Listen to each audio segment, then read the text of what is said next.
Do you even know who the fuck I am? Do ya? Alrighty, what is up, guys? We're back. Week 2 of our post-race Pro Series review. Unfortunately, we got late into the server. So we didn't see qualifying, so we can't review that. And we didn't see Heat 1, so this is the start of Heat 2. Once again, they reset the track for qualifying. So Tim Ryan went quick time. No surprise there. He won Heat 1. JD Brown, he started second. He is our later in the show special guest, but he dropped all the way to 5th, so spoiler for the B main.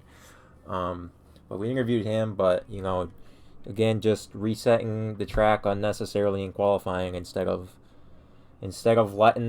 at least, if they want to reset the track, that's fine, like I've said before, but do it before the heat race, not before qualifying, because then you look at the fucking times again. Look how fucking close everyone is up and down the board. So, you're going to get that again this week. And so Tim went quick time. Nothing really special out of there except Sheba went up to that. But yeah, so we're going to have an interview with JD after the heat races, just to split it up a little bit.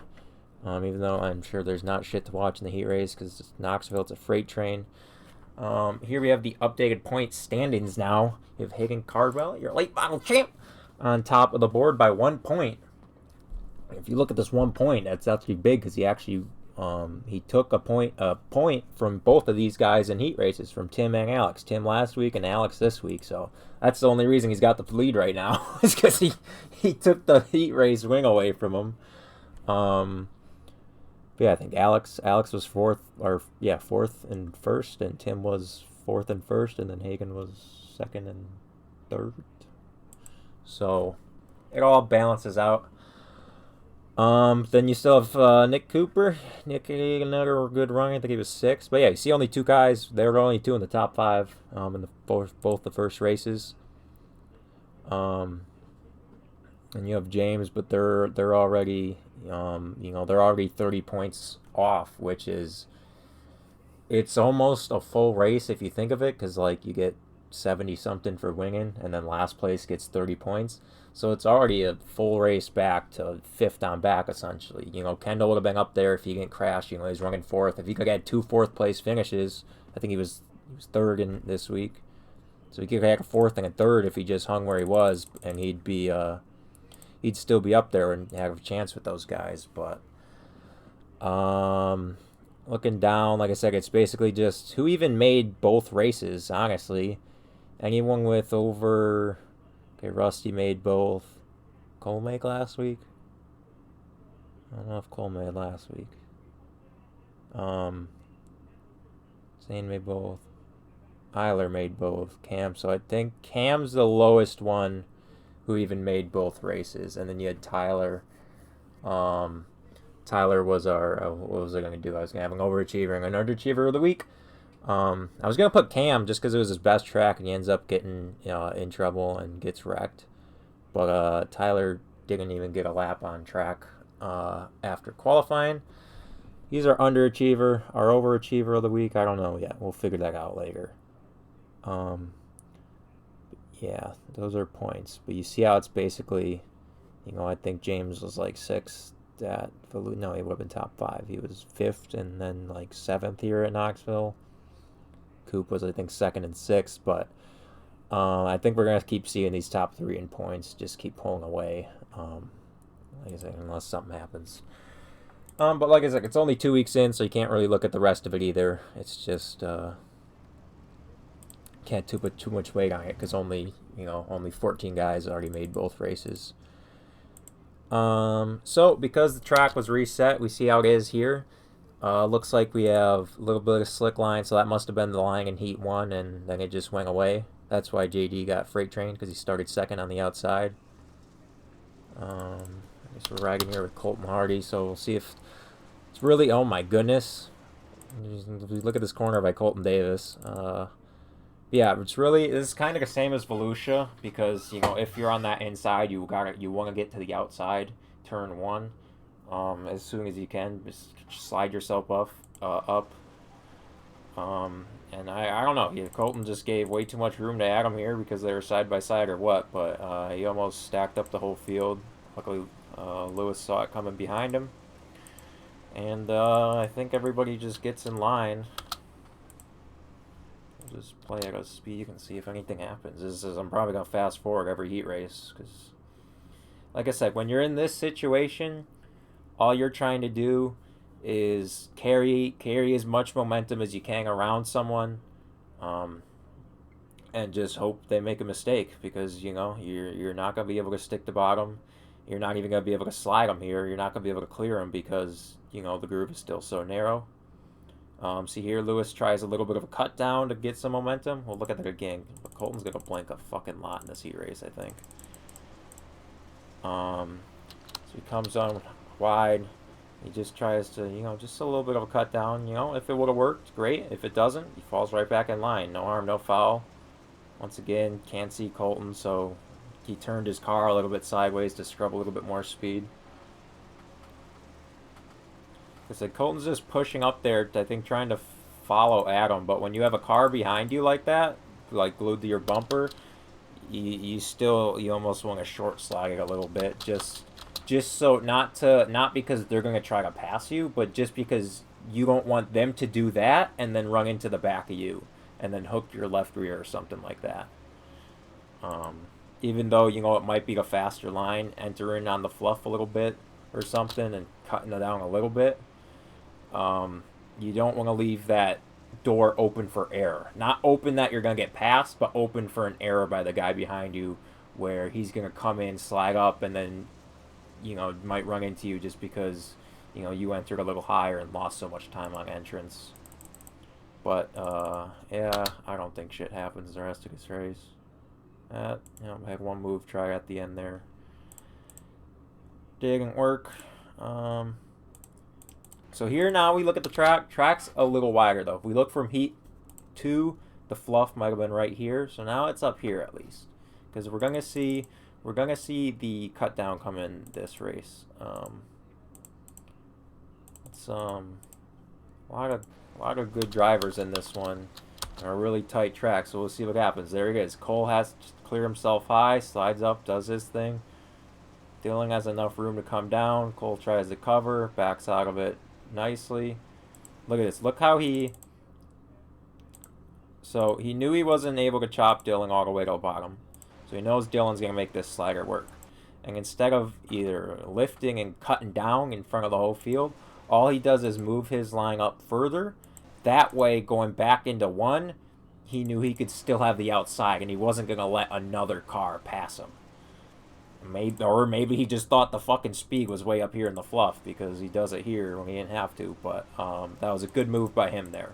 He ran the move to fall in line and to not lose more spots because he basically had to concede that position to Dylan and wait to try to pass him later. There, Cam looks like he hit the. That's also one thing I notice is once people move up, and this is only on very clean racetracks, but sometimes they never work in that second groove because they're trying to push up so much. Where as you see here, he's just able to even slide in and then just grip it up and then just take the shorter way, and he gained a half a car length there on speed there. In 1 and 2, not there so much. You can see it's even a little slimy on through the middle right here now. So that you see that second lane getting slick. You can just barely see it. We'll go on board. And that's when you can start seeing the cut down coming in because we know it's tacky. It's good dirt on exit. There you go again. You see Shell come in here, slide in, but catch that grip right in the middle. There's a lot of grip there that they're catching. They're not just sliding and spinning tire like they would in 1 and 2. A lot of really narrow sliders. Really, I don't think anyone wrecks from this though. You got 5 real good drivers here, knowing how to race around each other really close. And yeah, it's just. Look, it's beautiful. The little cut down by Cam, setting himself up. Knows he can't slide up. Starts to stick that. Meanwhile, I think that's or Kendall out here just loving it. Oh, no, maybe not. Maybe there was carnage.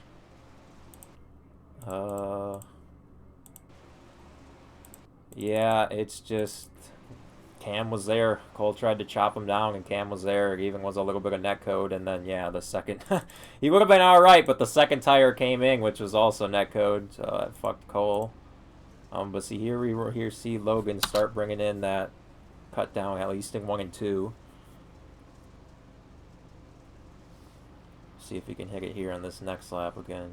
Yep, driving in real straight. Looks like he loses a lot of time, but then he's able to cut down straight, and all that drive, he did that entire exit of the corner, he's able to make time on him.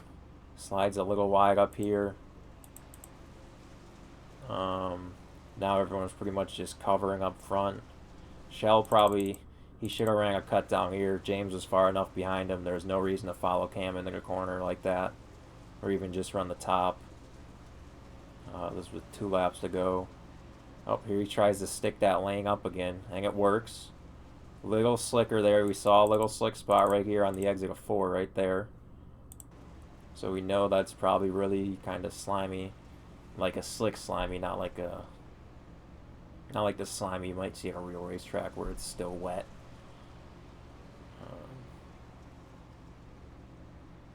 Yeah, there you saw it more now. There you could really... I know it's tough at nighttime, but here you can see that little spot right there. Does a good job of staying below it. I'd slide this all the way up. Was a little nervous about clearing him. Oh, nope, tubbed it. I thought he was going to try to block it on exit. Not sure who gets his position. Cam sets up for the crossover. And he's, yeah, yep, he's going to beat him back to the line. Got him on the wall a little bit there, so... This shows that it took till heat 3 till the track opened up a little bit. But all in all, besides that little netcode that happened with Cole, it's a really good race between those guys. Skip out here. Let's see the last heat race. I don't really remember what happened. I didn't watch any of this ahead. Only a little bit of the feature. Actually, so let's pay attention to the start again. Hagen got great starts. So did Zane from 3rd. So Alex knows he has to try to cover that slider. Does good there. And because Zane kind of... I don't know, it was tough. He either had to really throw... He turned in a little too early right here. I think he could have threw it if he turned in later.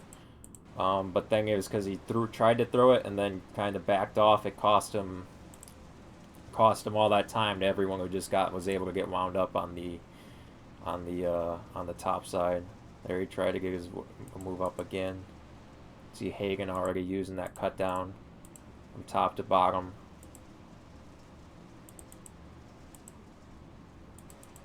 Here you see Alex try to use it and Rusty getting it back him a little bit. Real close call there. Now you see this. It's so hard to clear someone up because it's so much wider now to the fluff.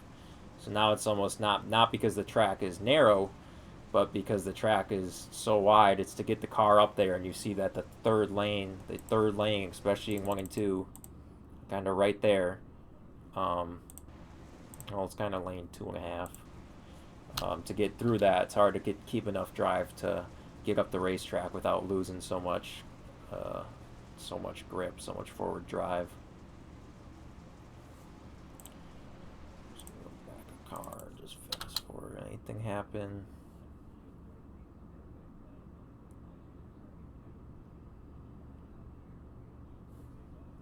It's John trying to set up whoever's in front of him. Sorry, I don't have my Dragon Paint, so that's still Zane. Looks like Rusty's kind of holding this group up. But he's trying to work that cut down. Trying to get something set up. Oh, there you see Griffiths go around.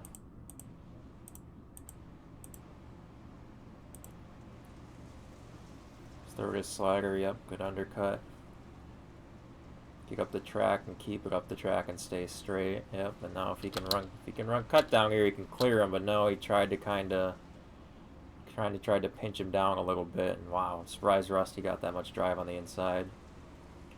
Again, just slid up instead of trying to kind of... Oh! Oh! Oh! gonna say that's why he started in the back of the B main. Yeah, I just think this kind of starts. Austin could again he if he would have went up here, like if we look see where Alex and Hagen are entering on the top here, way up in the fluff. If you would give Rusty room, he could have utilized a cut down or even got a little more drive getting up in the cush to go around him since Rusty kept it low. Surprised he got that drive through that middle lane. But then, yeah, then he did the same thing in 3 and 4, but I think Zhang was a lot closer here because what line did Zhang run here? Yeah, because he was able to run that big cut down and set it up. So both of those guys didn't really make a good corner. And then it was too late here because Austin didn't enter high enough to like run a proper cut down. So when Rusty slid him, he tries to cross over, but it's too late. Zane kind of feels that, and it's just contact. He got the wrong end of the deal. I don't know. It's just something similar kind of happens in the B main that we see. Racing deal here. All right, so but we're gonna cut away, cut the Jiggy's interview, and then we'll watch him over again in this these B and C mains as this track opens up more. All right, so here we are with JD Brown as our interviewee of the week, a rookie in the series, made his first race. Have some gameplay in the background. I'll share my screen for you just so you can have something to watch. But we are here with JD Hollywood Brown.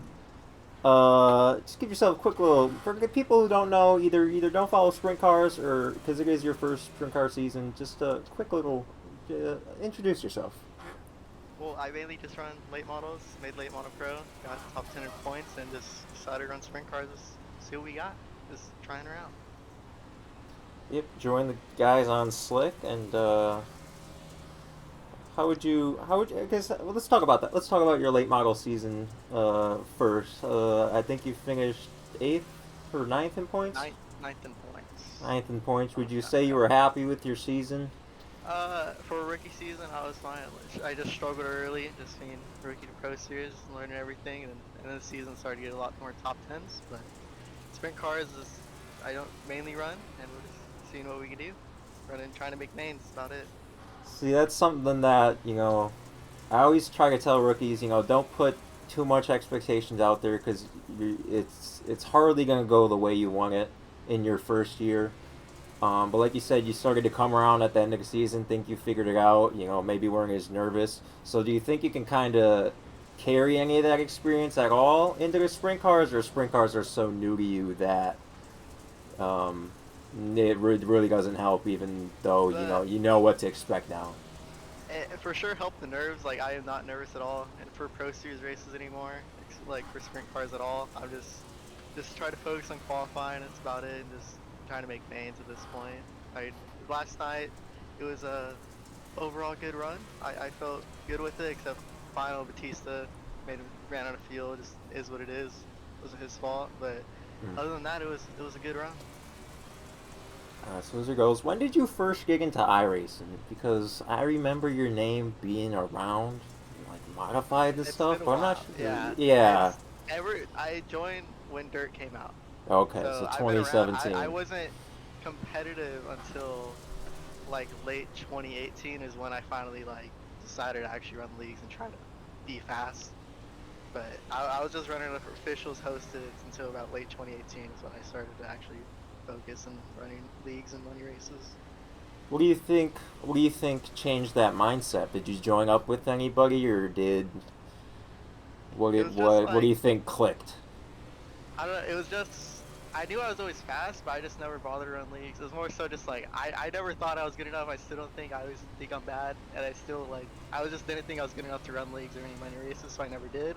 Till my first league, which is IDA, which that's when everyone ran it, all the top guys ran it, and I got top 3 every single race against all Swindell and all the top guys at the time for modified. So I just decided, I didn't think I was good enough, ran our first race, got a top 3, so I decided I figured I actually was good enough to run with those top guys, and that's what I started doing. Is there any one, I guess, is there any one race, or was it really just generally that league? Because I always bring up, my one race was this one at VLR at Eldora. Like I ran top 5 against all the top guys. Was there one moment at all, or was it just kind of running that league week after week? It was for sure like when I first realized I was competitive was first just from running that league. Like I realized I could compete with top guys, and then my peak was probably the VLR win. That was a pretty good win, first VLR, and I think only one I have. And when was that for the viewers? That was a USA Throwback Series, the VLR Throwback Series at USA and Super Lates. When I kind of killed the field there, just checked out. That was probably my peak when I beat mostly all the top guys at the time. What do you like about USA? I don't know, just I'm good in slick, throttle control, and just rolling bottom. I was just set up for the bottom, just for the slick. That's what I like about it. I'm usually always good there, no matter what car. It's super slick on the bottom. That's where I like to run. Yeah, but you can't pass. No one can pass you when you're running the bottom, right? Exactly. Yeah. Started pull checked out. No one had anything. All right. So iRacing is not your first trade of the jack of the trade. You also run in real life. You want to just tell the viewers a little bit about that, and then maybe how iRacing differentiates at all, if you can compare it to what you drive. Art of mod light in real life, basically miniature modified. But the main thing with iRacing is, and the main difference between iRacing in real life is just the feel. You don't have the feel of it rolling over on the right rear, or like a modified or something. You just don't have the feel of it. But it for sure helps you with throttle control. I think 100%. Like I remember running in real life, and then when iRacing Dirt first came out, and like it's really weird getting back in a real life car after running iRacing, because I think it did actually help me with throttle control and just like being more confident with driving. Mainly with throttle, it helped out. How many years have you driven the Mod Light then? Mod Light for 2015, I believe I started. Okay. Yeah. And how old were you then? I'm like 14. Okay. I don't know. That's when I started driving that, and then obviously Dirt iRacing came on 2017. So either 2016 or 15 I started racing Mod Light, and then once iRacing came out, it was like for sure like it was weird going back to a real life car after iRacing for the first time. Would you like what is your goal? What's a goal in real life in terms of your racing, and then a goal in iRacing that you might have left? Because I remember you said something funny one day. You said you're like, I'm like David. I know when I peaked, and I'm just kind of hanging around then. I thought that was really funny. That's exactly where I'm at. I'm like, I really just focus on setup building at this point. I mean, I know I'm not really competitive enough to run up front. Like, I don't have any wins. I cannot win. I'm good at running for points because I'm consistent. But at this point, just run just try and build setups for like the rest of the team for everyone else, because I know I can't win. I've tried many times and I just have won basically, and everything else I've just finished top 10s, just whatever. And for iRace, so I don't really have too many goals left in iRacing, but for real life, just keep on doing what I'm doing and try to race as much as possible, and just try to go out of state, and run wherever I can. So. Okay. So you're not necessarily worried about trying to move up at all in anything, and then how many wins do you have in real life?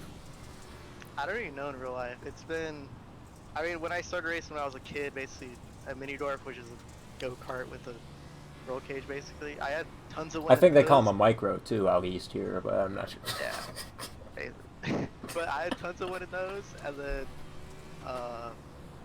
for Mod Light, I don't have too many. Like I started like actually getting good, I would say 2018, 2019, so, and then this year I haven't ran at all.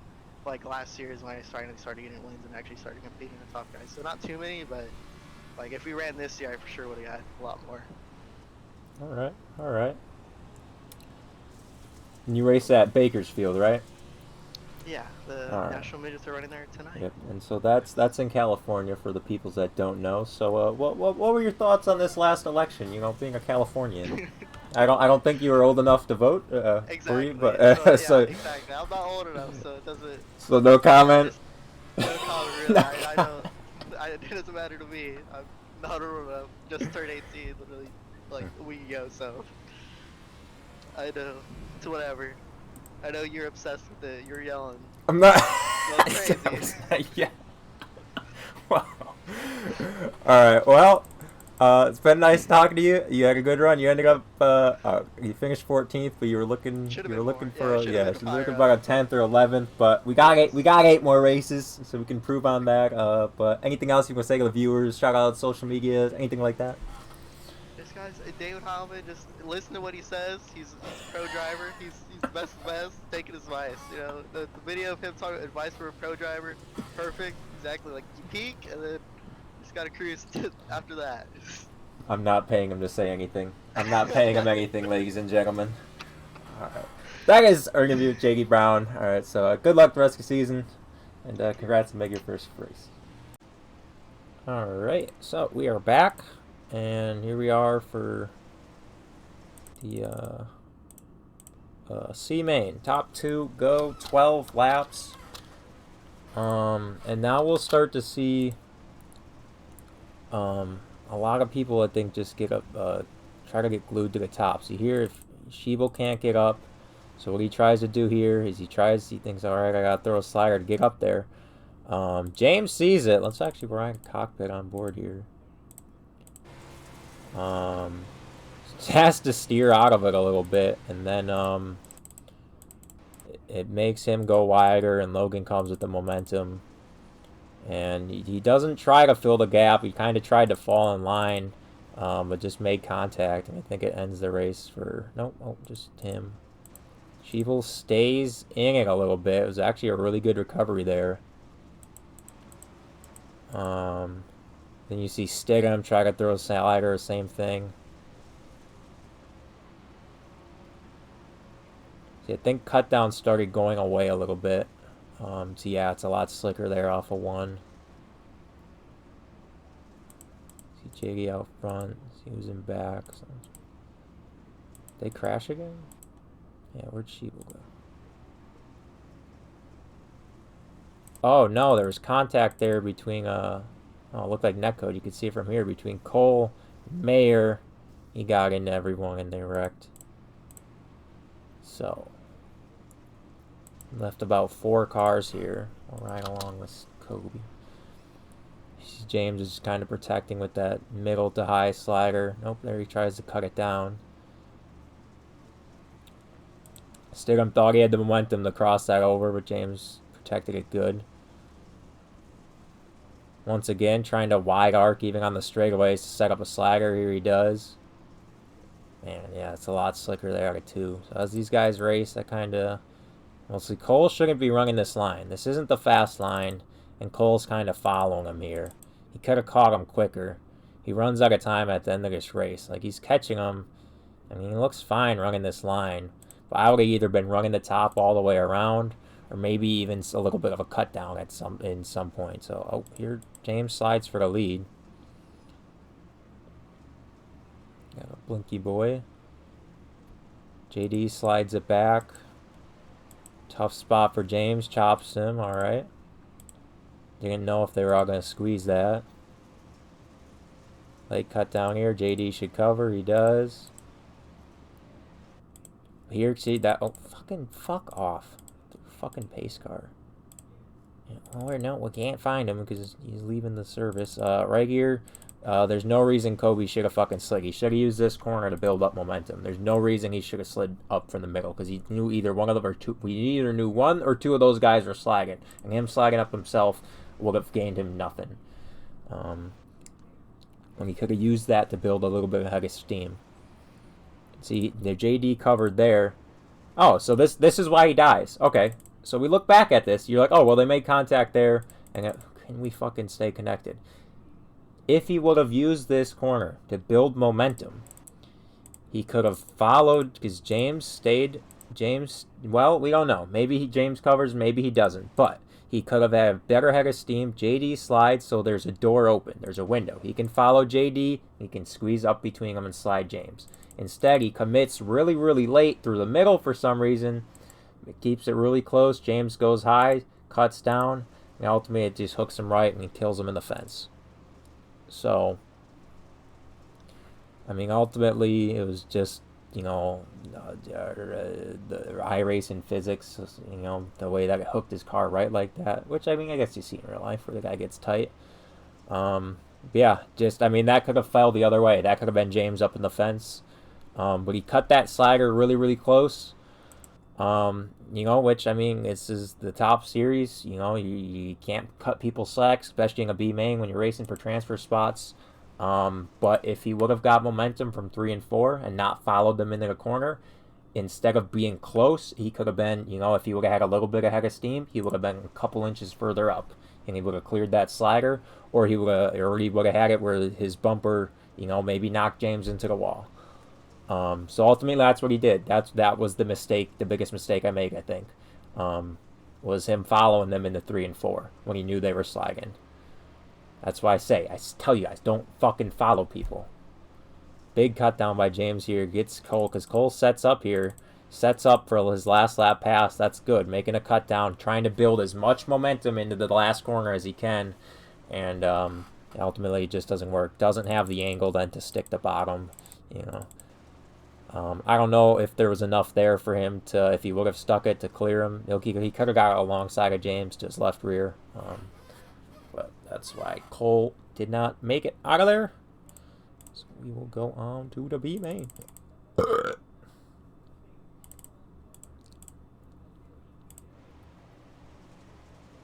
Once again, 12 laps. Now we've seen the track. So this B main was a typical example of, I think, either people not knowing, people who were scared to get past. Instead of trying to pass more, they were scared to get past because, as we saw in the last heat, you know, everyone was just doing, you know, a lot of sliding, a lot of defending. But I just think that everybody was still married to the top when I think for sure other lines started to come in, and you just don't see people utilize them enough. So here we see Gowie try to stick the bottom, and it wasn't. Here we go. So he was about a car length behind Brett in front of him, alongside Mason Hannigan. All right. He tries something different, goes down, doesn't miss the bottom, sticks it fine. All right. So we come out. We're still a car length behind Brett. We're still alongside Mason Hannigan. You got Austin back here, so you're afraid of getting trained. But I would still, the top, it's getting treacherous. There's more cushion. There's going to be mistakes made because there's more people up there. More can go wrong. So I'm a fan of this. Trying something else. Look again. So we're losing time to Austin, but we're still side by side with Mason, which we were a lap ago. We're still a car length behind Brett. I mean, we're losing ground because we're racing to the top guys, but we're a net gain. We're a net loss of 0 from running the bottom here. So if you can stay even with someone running a different line, especially safer line, then, you know, worrying about people slagging up and people cutting down, do it. Do it. Here we had a nose on Mason. All right. I would have liked to arc this in a little bit more, but he doesn't.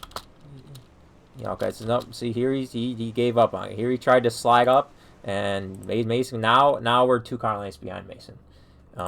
We didn't commit to the slider enough, but ultimately it just killed all of the momentum, and everyone on top was able to just, you know, drive around it and keep theirs up. And then once again, came back up top when I would have liked being on the bottom. Here we're even getting slid the next corner. Doesn't clear, it stays here, but now we see everyone marry back to the top, so we'll see now. We'll see if it pays off. Because I said I would have been searching. I would have been still trying. Even middle almost looks like it's coming in. You see, there's still that good dirt right in the middle there. So maybe enter low, try to grab that a little bit. Or if not, cut down from maybe not the top, but the third lane and try to cut down. Cut down to the middle. I just am not a fan, especially if you're a car in like this situation in 5th place, of just running around. Maybe in 5th because you're waiting for something to happen. But if I'm in the middle of that, if I'm Brett, if I'm Austin, I'm trying something else right here because I need to pass. I need to not worry about getting past. But everyone thinks they're going to get freight trained around the top. Oh, why did I do that? Why the fuck, David, would you click that? So we were on the about lap 6 here. Just trying to hit fast forward, I think. So John's starting to Okay, so now things opened up a little bit more. John ran that cut down, set himself up for a slider. Hardy hurts himself by not just giving him room, making him have to cross over really late. So now Brett's got to run here. Nowhere to go. Could have maybe followed Hardy, but he wouldn't have been able to squeeze up in front of Batista behind him. Maybe could have tried to stick the bottom, but got back up top. Which, not a bad move, because like I said, he knows this crossover is going to come. So what he did was he helped build the next corner momentum. All right, nothing open there. We'll wait till next corner because we know he's going to slide. We know he's going to cross over. This time follows him high again, and almost got his nose taken off. I would have entered up here with Hardy where he was. Instead, he kind of just entered a lane low. We need to be at the extreme. We need to be at the extreme slider or the extreme top. We need to do something where the something that will not just in the middle in the slimy shit. And here we'd see because Hardy had to cut down in front of his nose. We lost time. We ain't getting any momentum. We lost time. And now here we enter high, and I mean it's Austin's sliding up from the middle and stops there, and Brett comes down into it. Don't wreck, but it cost him time, and I think that ultimately cost him both the transfer spot. Brett slides him back, probably not too happy about it. See again. So here we go. Here Dustin came and gained a ton of ground on these guys. Let's see what he's running. He's running a cut down. Well, they did have to lift from that, so that's fair. Yeah, he's getting in the cush. He's cutting down. He's sticking that middle I was talking about. He's what these other guys should have been doing instead of running the top. Because running the top got them caught up in a slider battle, and that they lost the leaders because of it. So yeah, that was just here Austin's trying to dig the bottom at the end. Can't really stick it, but yeah, I don't know. That's just me. I just felt like there was the racetrack. Other lines were coming in, and nobody really tried them there. You saw Gowie at the start, and then Griffiths at the end a little bit. I feel like either Austin or Brett could have made that because Hardy ain't look faster at the end. So they could have made that race if they would have tried something else to happen. Instead, they both kind of were committed to top, committed to slider. And when you get caught in a slider battle, especially at Knoxville, I mean, it's you're not gonna lose so much time, but it's lap after lap. You're not gonna be able to really. It's hard to clear someone and drive away doing that, especially when the track was like it was here. So let's go on to our feature event. We made it out of that, so let's skip ahead. Oh, this is warm up. Alright, so just look at the results here. Alex 8th to 4th. Adam 2nd to 5th. 14th to 6th. We're going to watch Cooper at the start because I think he moves all that up the court at the start. Shell 15th to 7th. 19th to 8th from James. It's a damn shame. He should have never even been starting back there for a track he could have won at. Big missed opportunity, like I said, in points, and he loses 20-something to, those top three guys. Hardy went 20th to 10th, 13th to 9th. Fuller backers, Cole Newhoffen, Colton Davis. They started 5th and 6th and ended up, they have contact. We'll show that later. And yeah, a couple of crashes too that took some people out. So we're gonna find Cooper. So holy shit, we're on lap 2 already. That's why. All right, so we start. What did I say? 14th. Decent start. Got to slide all the way up here. Yep, gets a little loose off. Was a little nervous about Cushing. It looked like. Good job holding a lane down there. A lot of people would have just followed this and slid up, but you see, because of the checkup and everything, there's no reason to follow that. And if he would have even slid up from where he was, look what happens to Rusty here. Gets in the cush, half spins, but look, we're past him. We're past him. We gain time. We see, we avoid this contact here. Reagan trying to cross over to Slagger from Dylan. Makes contact with Cam. Pass clear to 2 cars on the inside. So a little bit of a break, but I mean, it's just, ultimately, it's right positioning. Here you slide up.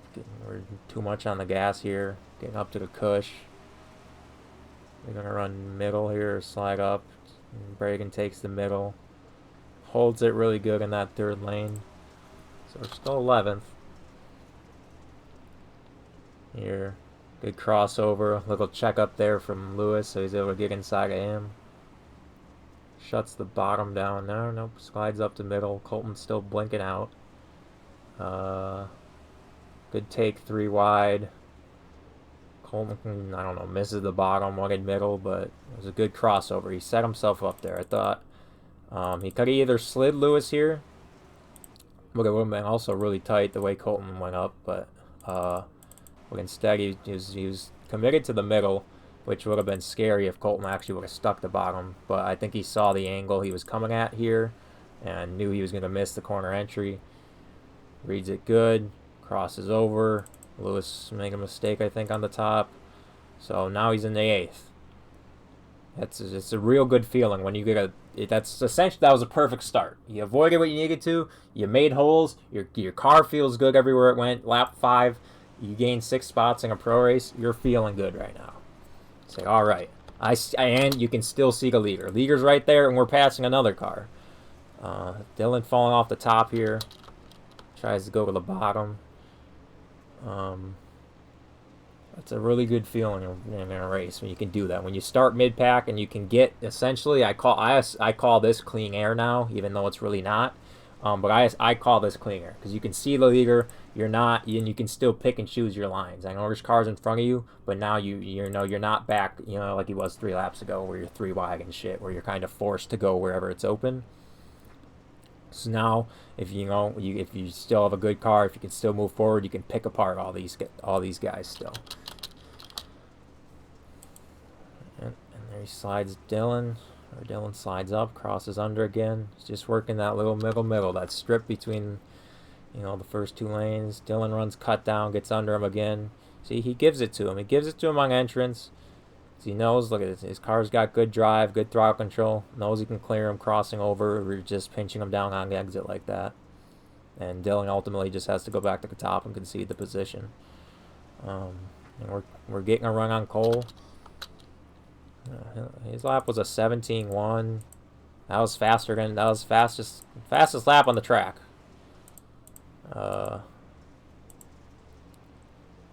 Rolling this middle, it's just reeling these guys in a little bit. So once that middle went away, he must have searched around a little bit because we're in 6th now. That's where he finished. But these guys, we'll go back up front.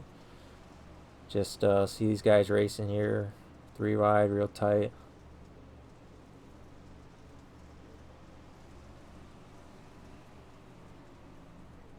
Go. Here's LB Ventures a little wider in that 3rd lane. Kendall trying to make that bottom work, but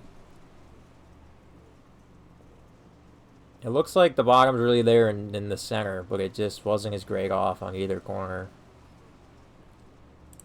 We'll go up front. We'll see how Tim just ran the top the whole way.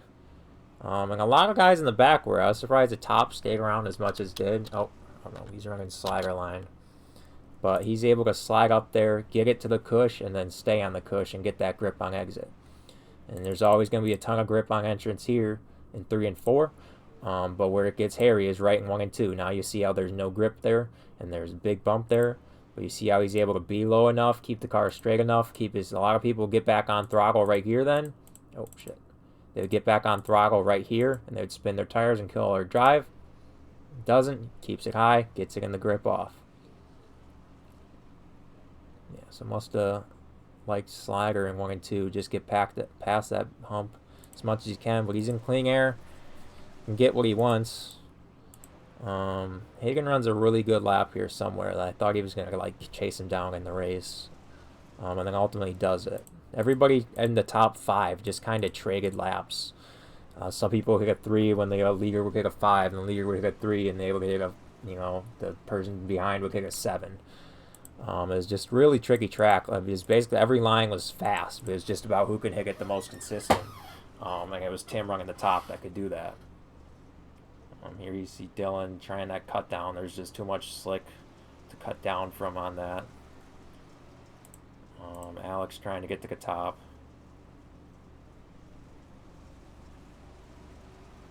So we'll see now the difference. So he slides in. So I think he missed it by half. But you see there's a little good dirt here. That's where I'd slide in if I was going to make that slide. And instead he got to the top a little early from it. So we're just going to compare Tim running the top to Alex's laps here. But he's able to get off the bump. Gets off the corner fine with the grip. Let's see how he gets in. Stays low. Keeps the car straight. He's running it good. We'll see what this lap time is. So that was a 5.8. I think it was just that bobble. So Tim had a 4 last lap. But 3s are in the track, I think, still. Hagen hit a 4 there. Maybe not. Maybe there's 4s in the track. Their track slowed down to 4s. So here he slid. So no, he knew he made that little mistake into 1. This time he tried to slide lower than it and just slide all the way up. Once again, able to keep it up there. I'll be searching for another line. Hagen trying to bring that bottom back in. This thing goes green checkered. Not much happened. Okay, something does. Let's see if it's... Okay, it already happened. Cam in the pits, lap 13. It's just Eiler was following him behind him. And he got a little loose in front of him. Just got either too much on that cushion or too much on the throttle, not sure. Kicked his car a little sideways, nowhere Eiler could really do. And then it kicks Cam's car. Either he oversteered to the right or it just threw off his rear end from like weird. It was just a weird contact physics. It threw off his car more than it really should have. You think they would have just made a little bit of contact and came down the track a little bit. Would just upset his car so much, and then Rusty trying to steer around it. Just ended up putting a fence. Didn't bring out the yellow because of his car in the back. You see everybody here. You see how all those crumbs built up too, because you see everyone back here, at least on exit 2. Look at all these crumbs right here. Because everyone's just kind of running that bottom and middle, or they're way above it. What the hell else dies in this? Lap 16. Weiler at the incident limit. Dylan dies on lap... not to lap 29. We just see these guys still racing. Kendall plugging that bottom. Adam running his middle like he does here. See, now he's a little bit wider. He's running a little bit of a cut down. And that's one thing people, there's people, the people who don't know how to run a slick track, this is what they need to work on. They need to be more precise with, like, a lot of them can't steer down the racetrack. They don't have any drive on exit. They don't know how to make a corner a straighter line or keep the car under them the whole time. They would enter low and try to stay low and like spin out, or they enter middle and try to stay middle. But you need to adjust your line to the track the small way, where he's like, all right, I'm gonna come up, I'm gonna give up time on entry, but I'm gonna let it roll, get down on exit. When someone who doesn't really know what they're doing in the slick would just hold the middle all the way around. But if you let's bring up the paint. Let's bring out the paint, all right? Knoxville review. I could bring up a picture of the corner, but I won't.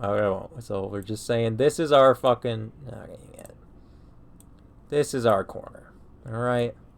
Whole thing's slick, and that's our track. Whole thing is slick.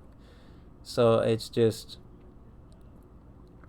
our line of attack here. Instead of just running the exact middle, and instead of doing that, we're just going to come in like this and give us a little more drive on exit here. Because running the line in the middle here it'd be fine on entrance, but then in the middle we essentially have to we stop. There's no momentum to be had then in the middle. We're not doing anything. And then that hurts our exit ultimately. And then because we're trying to hold the car down the racetrack, it hurts our exit even more. So that's why it'd be either better to even come in lower and then, then lose all your time on exit, or, like it's coming higher, cut down, make your time on exit. Lose time on entrance, make it on exit.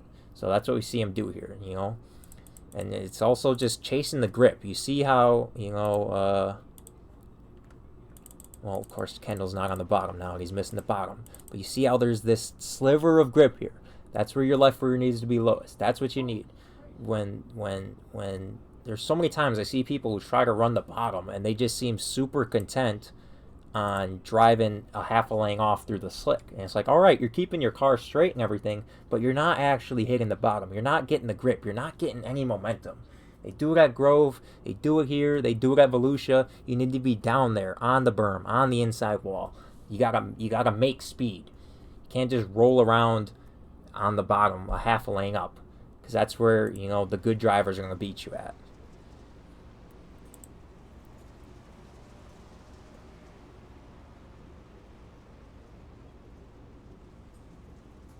A little contact of Adam cutting down the track at momentum. Here Alex tries to check up, cut down. Keep room for everyone. Here Adam moved to the top. Here's Cooper's in this too.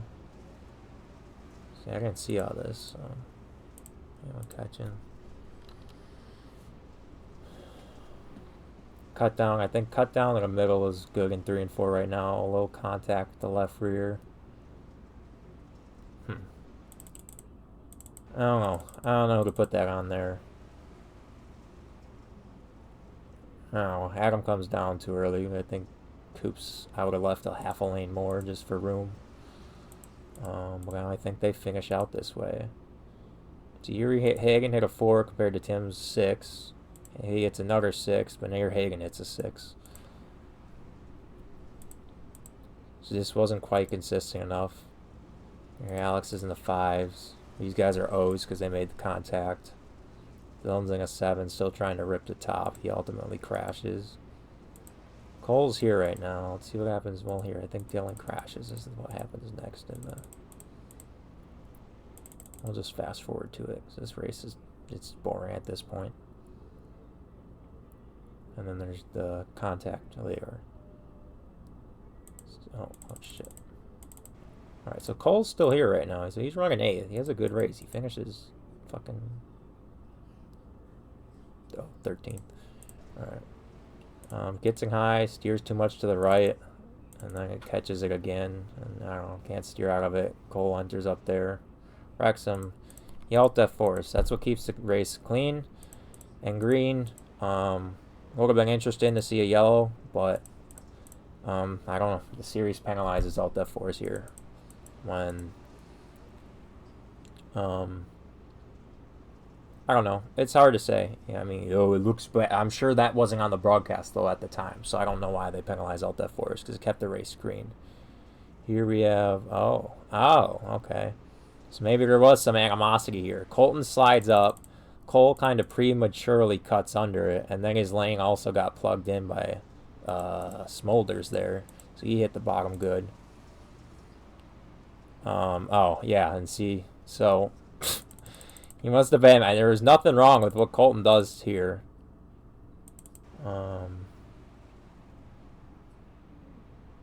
Yeah, it was kind of just Cole premature. I'll go on board and see.